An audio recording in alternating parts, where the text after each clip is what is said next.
साला घोड़िया में कोइले जहन कोइला भतारा हम बहुत को सहिले अरबा हमारे साला घोड़िया में कोइले जहन कोइला भतारा हम बहुत को सहिले चोचिला रहबल काल भइल मुंह मरहबल काल भइल लहंगा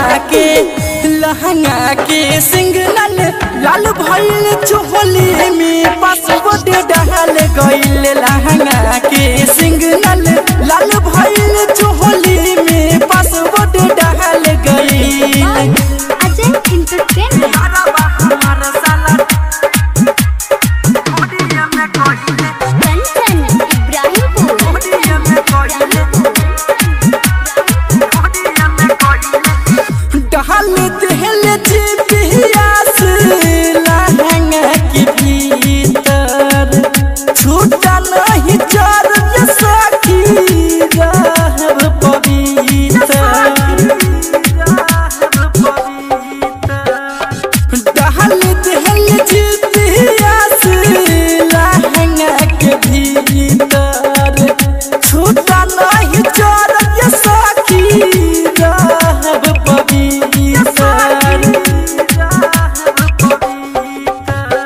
बात सुन सखी कैसे ही रखी नया जवानी जाल भइल नया जवानी जाल भइल लहंगा के सिंगनल लाल भइल चोली में पासपोर्ट डहल गइल लहंगा के सिंगनल लाल भइल चोली में पासपोर्ट डहल गइल। स्टूडियो दरभंगा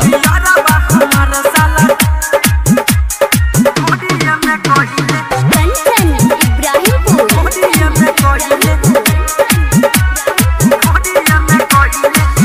सोनू दारा भंगिया रही हमारे उपास हो यारा बारा बिंदर कैसे गाड़ी बहत दहस हो डीजे कौन चान रही हमारे उपास हो डी के अजैया कैसे कहरी बहत दहस हो दाँत ले ले कहती होठ ले ले चाहती गाल हमार दोनों लाल भइल गाल हमार दोनों लाल भइल लहंगा के सिंगनल लाल भइल चोली में पासपोर्ट डहल गइल लहंगा के सिंगनल लाल भइल चोली में पासपोर्ट डहल गइल। अरबा हमारे साला घोड़िया में कोइले जहन गइल भतारा बहुत को सहिले चोचिला रहबल काल भइल मुंह मरहबल काल भइल लहंगा के सिंगनल लाल भइल चोली में पासपोर्ट डहल गइल लहंगा के सिंगनल लाल भइल चोली में पासपोर्ट डहल गइल। Recording studio Darbhanga.